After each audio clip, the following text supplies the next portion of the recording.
Assalamualaikum warahmatullahi wabarakatuh. Gimana kabarnya hari ini anak-anak? Semoga selalu dalam keadaan sehat ya.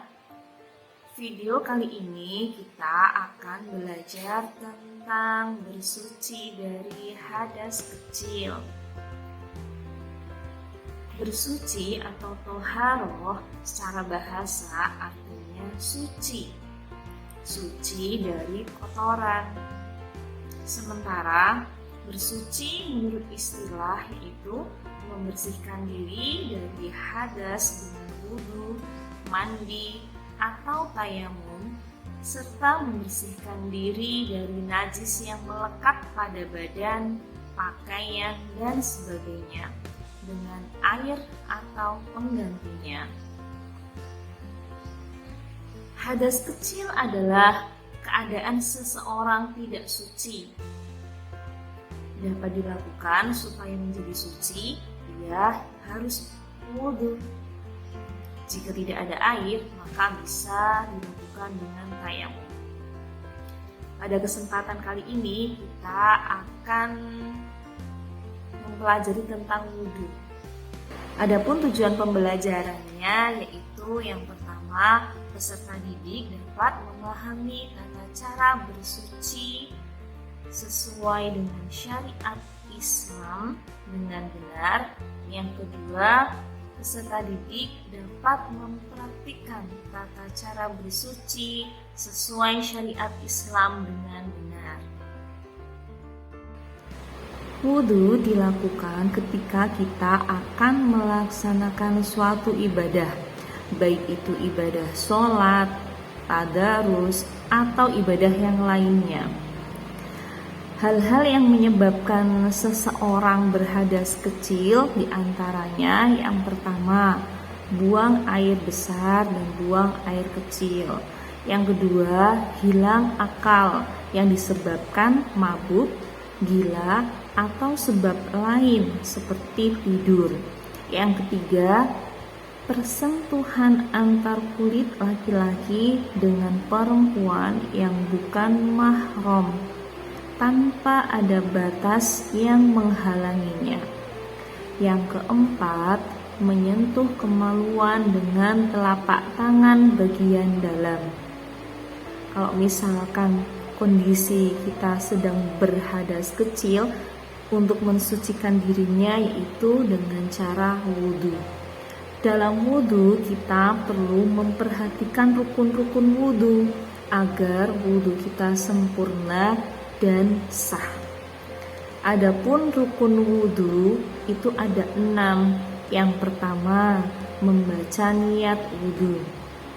Yang kedua, membasuh wajah. Yang ketiga, membasuh kedua tangan sampai siku. Yang keempat, membasuh sebagian rambut kepala. Yang kelima, membasuh kaki hingga mata kaki. Yang keenam, tertib, artinya berurutan. Rukun wudu harus dilakukan secara tertib. Jika salah satu rukun wudu tidak dilakukan ataupun lupa, nanti masuk kategori wudunya tidak sah. Kalau misalkan rukun wudu dilaksanakan secara acak, juga menjadikan wudunya tidak sah. Dalam hal wudu, kita juga perlu mengetahui tentang sunah-sunah wudu. Yang pertama, yaitu membaca basmalah. Yang kedua, membasuh kedua telapak tangan sampai pergelangan tangan. Yang ketiga, berkumur-kumur.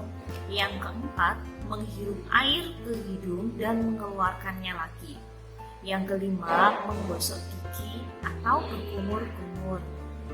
Yang keenam, mengusap seluruh bagian kepala. Yang ketujuh, mengusap kedua telinga.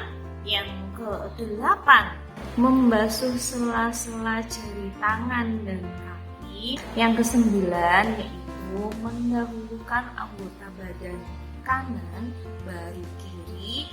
Yang ke-10, mengulang basuhan sebanyak 3 kali. Yang terakhir yaitu membaca doa setelah wudu.